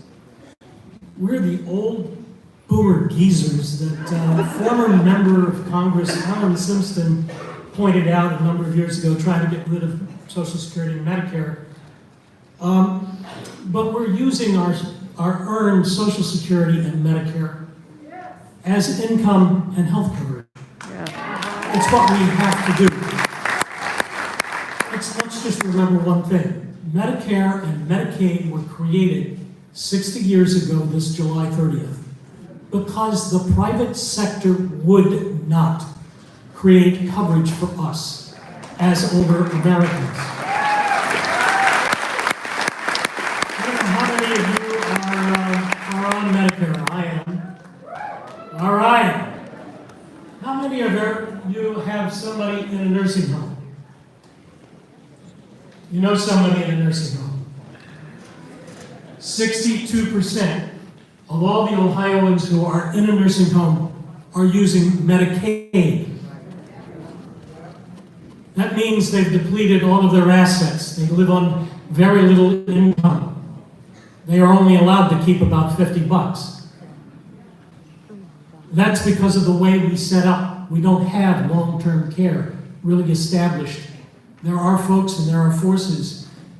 Two of our members of the legislature here are part of that caucus to try and build out long-term care. That's what Medicare with Medicaid is about in many instances for us. But Medicaid is much more than that. Here's the story. We have a son. He was in his late 30s. He has a master's degree. He's a zoologist. He's an evolutionary biologist, but without enough work. Something about that word evolution is not acceptable for work in this state. We noticed a spot on his leg when he was home for dinner one evening. It would not heal. So he went to the doctor. Turns out it was a melanoma. It wasn't shallow like they originally thought, it was deep. So he sought treatment. With most of a decade of treatment and follow-up, and a second melanoma on his neck, from here to here, he's healthy. The only reason he's alive, and we are not bankrupt as a family, is because of Medicaid expansion. The Medicaid expansion later covered his diagnosis, treatment, and made him healthy again. Medicaid expansion is at risk very plainly in this proposal sitting in front of the Congress, and with the taking apart of our health systems. Remember, we created those systems. We created Medicaid because there is not just long-term care, but there is not a unified health system and a payment that covers everybody in this country. The Affordable Care Act made great strides in that vicinity. But this taking away of money of Medicaid in this state would do devastation. Think about it this way.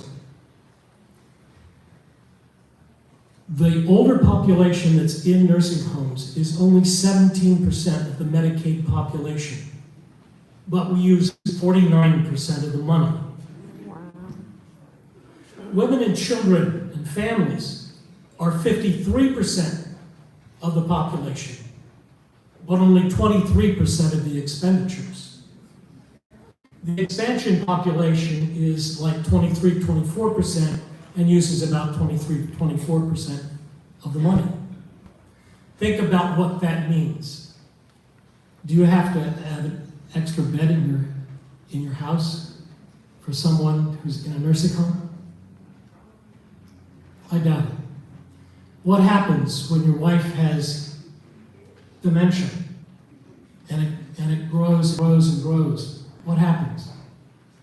We don't have a long-term system to meet that. Medicaid is our backup system. Cutting Medicaid means grandma and grandpa are going to be out of the nursing home. I was raised in Indiana, a little town called Vincennes. And I just learned that they just tore down, within the last year, they just tore down the poor folks farm. I remember that. At 80 years old, people were out in the back of that grand architectural thing that they all wanted to save. They were tending the fields to feed themselves because they didn't have any income to be able to survive. They didn't have a long-term care system. They shut that down in 1974, but they didn't tear it down until 2024. Maybe they were saving it for the reinstitution of the Poor Folks Fund. Long and short of this is that Medicaid is here for us because we built that system. We, the people of the United States, said in 1965, it's time to create Medicare and Medicaid for us. We did that. We had the Congress to do that. It's become our way of life. It is now time to make sure that that stays in our lives. I'm now going to introduce Anita Somani and Earl Pico Antonio, who are former General Assembly. Thank you very much.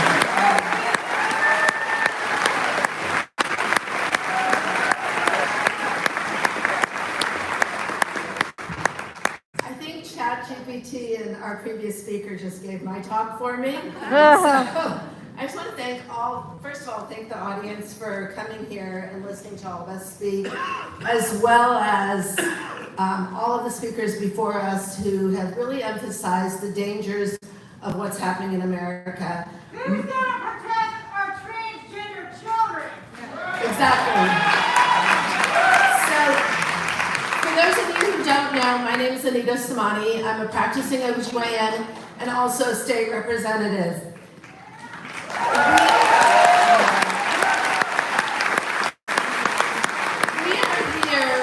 We are here not just to protect our transgender kids, but to protect our families, our parents, our aunts and uncles, everybody that depends on the government resources that you heard about today. Medicaid is not just another government program. It's a lifeline, it's a safety net. Without it, people will die. But today, Medicaid is under threat, not only at the national level, but also here in Ohio. Why is that? Because our state budget is dependent on what the federal budget gives us.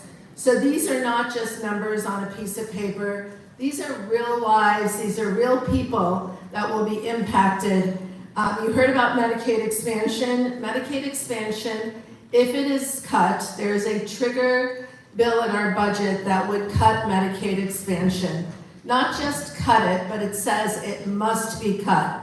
We're looking to change that language in the budget to say it may be cut. And that's something you all can do. You can call the State House, call the Speaker of the House. If you have friends in rural areas, tell them, do not let that trigger happen. Do not let Medicaid expansion get cut in Ohio. It'll affect close to 800,000 people who will lose their insurance because of those cuts. That doesn't even count all the women, the children that will be affected. 1 out of 3 kids in Ohio uses Medicaid for their insurance. Over half of our prenatal care deliveries in Ohio are funded by Medicaid. So when you look at our infant and maternal mortality rates, that is a result of the poor coverage, the poor access to care, and the cuts that we are seeing at the State House. So imagine how much worse it will be if these cuts go through. So what are the other things that we heard about? Work requirements. Work requirements don't help anybody. I see patients every day working 2 and 3 jobs to make ends meet, whose jobs don't offer insurance or offer high-cost deductibles. I don't know many people that have $1,000 or $3,000 deductibles sitting around that can pay for their health care out of pocket. So that's one of the biggest issues. What about strains on hospitals and clinics? Most of our rural hospitals are supported by Medicaid. Those hospitals will be impacted and will be forced to close. What happens to our rural areas? They become deserts. They become deserts for care. The VA closing in Chillicothe would be devastating, but other hospitals have already closed, have stopped offering maternity care. Those things are real lives and real people. Increased financial burden, you heard about that in terms of nursing homes. Nursing homes are funded by Medicaid also, and that's another area where that financial burden will fall on families. So we really, really need to look at this, not just everything else people have talked about, but just the cost of losing health care for 1 out of 3 children, for over half of our pregnant women. All of that will be affected. So it's not about dollars and cents. What we need to ask is, do we believe in an America that supports all of us, or that just supports billionaires?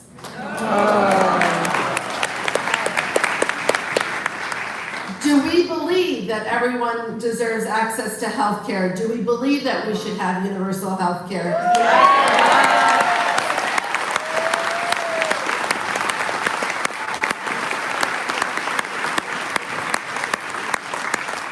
Medicare is a form of universal health care coverage. When people are on Medicare, their outcomes are better, their access to physicians are better, and their ability to pay for their medications are better. But what is happening under this current administration is everything that Biden did is being rolled back. Insulin costs are going up. Medications that were designed to be low cost under the last administration are being taken away. So again, Medicare is a form of universal health care, and we need to work on that. We are one of the few developed countries that does not have universal health care. It's not hard, folks. It's taking money from insurance companies and giving it back to people.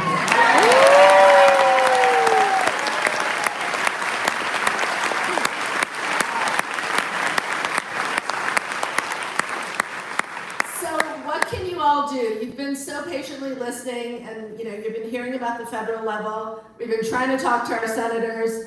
I don't know about you all, but I kept getting voicemails every time I called. Yep.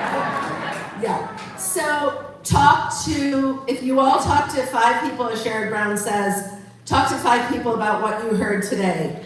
Call the State House. Politics are local. Politics are things that are happening at the national level, started at the state level.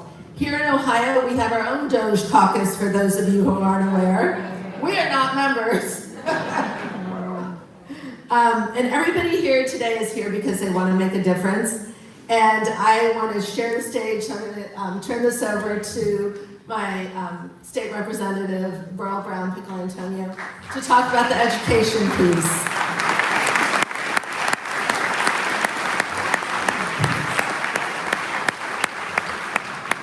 Thanks, Dr. Simoni. So my name is Burl Brown Pickle Antonio. I am proudly the state representative for House District 4. I see a lot of you out there who live in Gahanna and Westerville and New Albany area. So thank you for being here. Thank you for the organizers for putting this together. What I'm going to try to do is, just from a big picture perspective, connect some of the things that we've talked about to what goes on at the state and local levels. I'll talk about where we are in the budget process. I want to talk about some of what's happening with the Department of Education. And then I want to end by giving you some specific additional actions that you can take. It's really important by design, there is chaos that is making us feel paralyzed and unable to do anything, and it is really, really important in all of that chaos that we find the things that we're comfortable doing and pay attention and do those things. Because if there are all of us working together,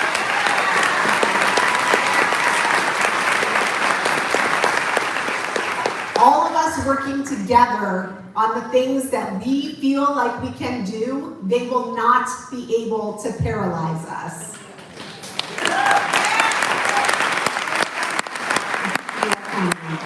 So, how is everything that happens at the federal level connected to what happens at the state level? So we heard a little bit about the state budget process. We're still kind of in the beginning of the state budget process right now. So every 2 years, we pass several budgets, one of them being the main operating budget.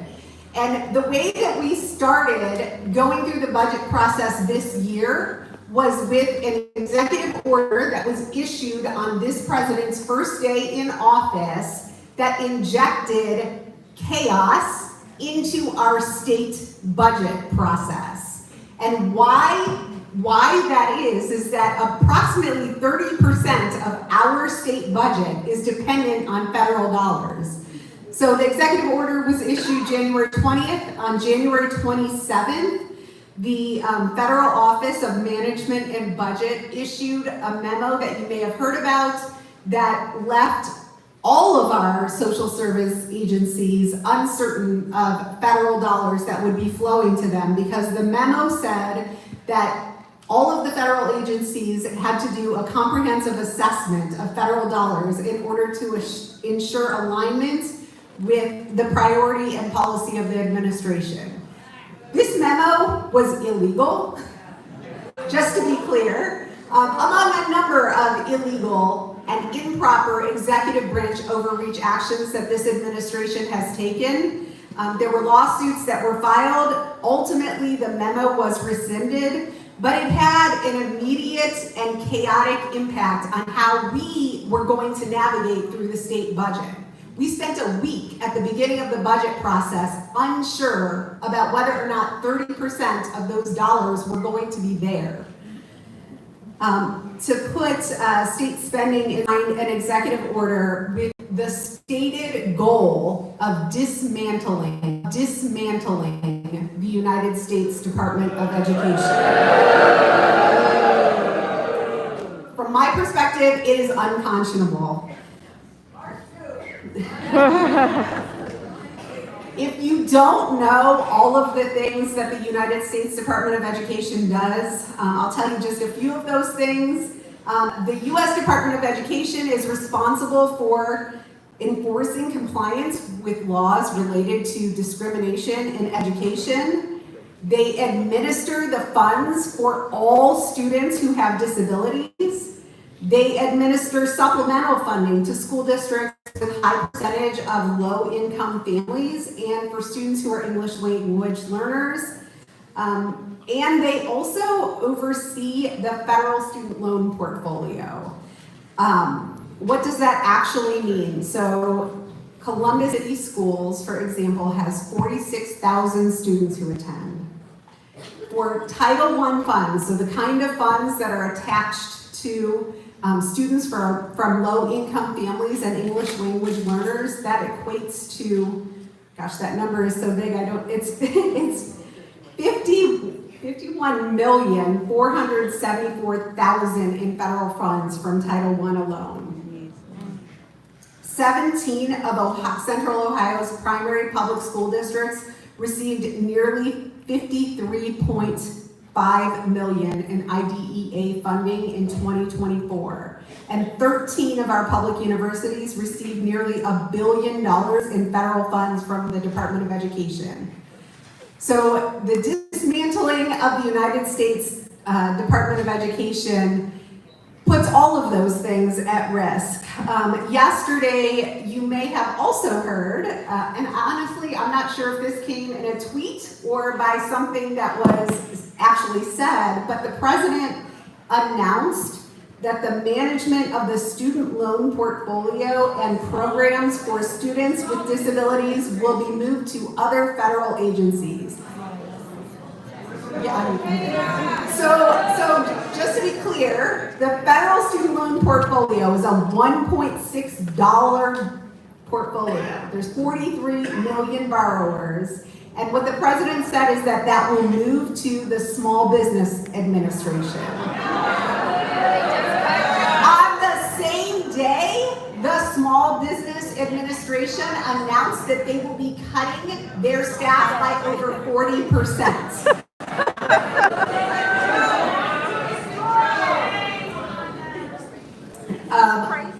And as far as some of our most vulnerable students go, our students who have disabilities, the president has said that, quote, Bobby Kennedy from Health and Human Services will be handling special needs. I don't know how you feel. I mean, I can hear how you feel about that. I don't feel very good about that. That's the wrong Kennedy for the job.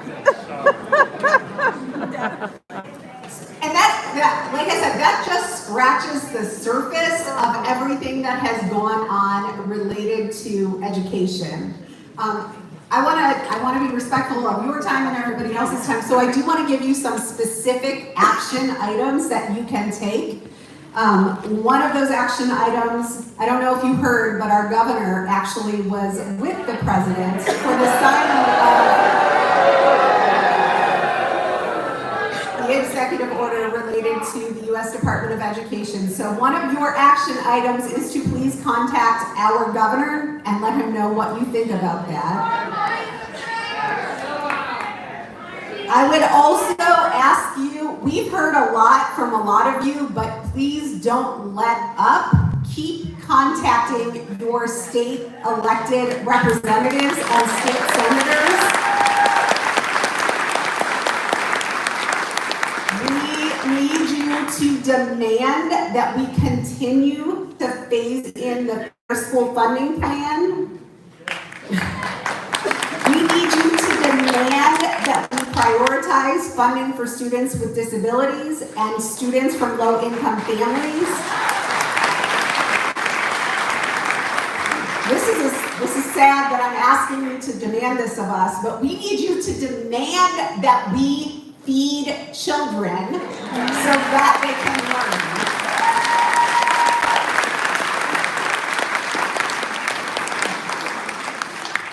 And then I've got a couple other asks, but over the next couple weeks, please also call the state senators and your governor and ask your state senators to vote no on Senate Bill 1 and ask the governor to veto Senate Bill 1.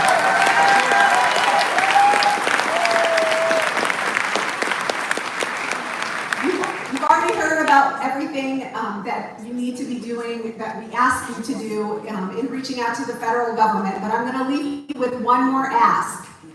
And the last ask that I have of you, so next year is a local election year. And I know that local elections don't get the kind of media coverage that our federal government gets.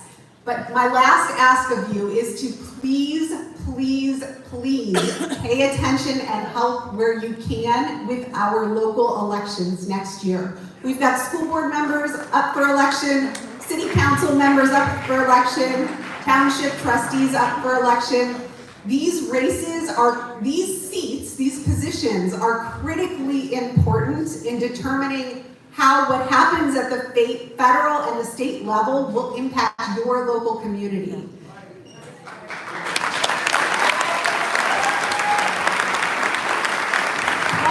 One last thing, and I think you heard the common thread today. America is a land of opportunity for all of us. Let's not create a place where billionaires succeed and everybody else is left with scraps. Let's get out there and fight for democracy, fight for a society that's just.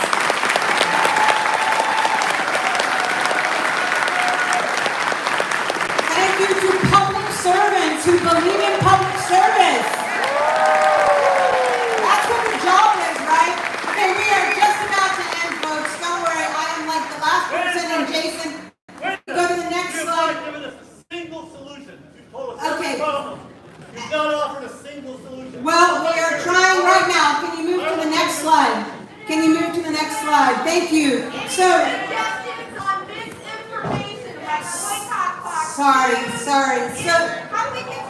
I'm not angry at the Republicans. So I just want to make sure everybody's here. We are trying our hardest to give you things to do. I want to make sure before you leave that you are signed up, that you you know about this supporting veterans rally, that you know about going to Mike Carey's office, you know about the rally on March 5th. If you want to go to the next slide, you know about the 5 Calls app, where you can actually contact your federal representatives. You know about how things work at the State House, so you can be in contact with your local representatives. Please go to our website. Please make sure that you take action. Don't leave here today without having committed yourself to doing something else. And Jason's going to come up from AFL-CIO and tell you about something you can do right now.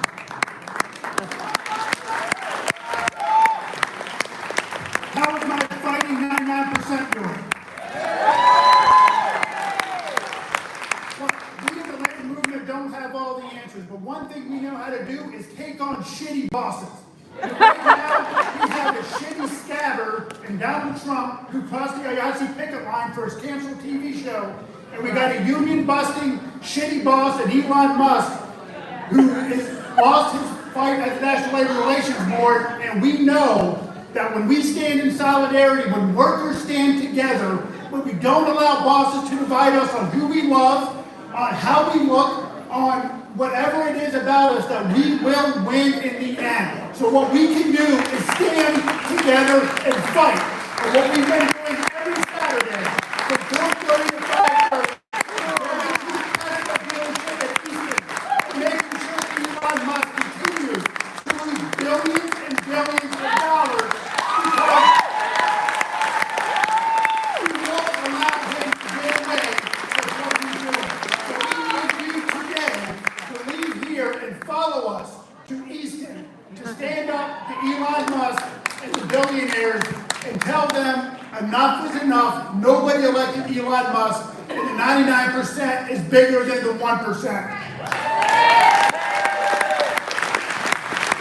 And the last thing I will say is I am sick and tired of those in red hats who would bend and kiss the ring of the crown if this was 1776 to match the red coat to tell us that we are not patriots. So before we get going, I am going to lead you in a chant to get you in the spirit when you get to Easton. So we heard Mia chant earlier, tell us what democracy looks like. I want to know, tell me what a patriot looks like. This is what a patriot looks like. Tell me what a patriot looks like. This is what a patriot looks like. Tell me what a patriot looks like. This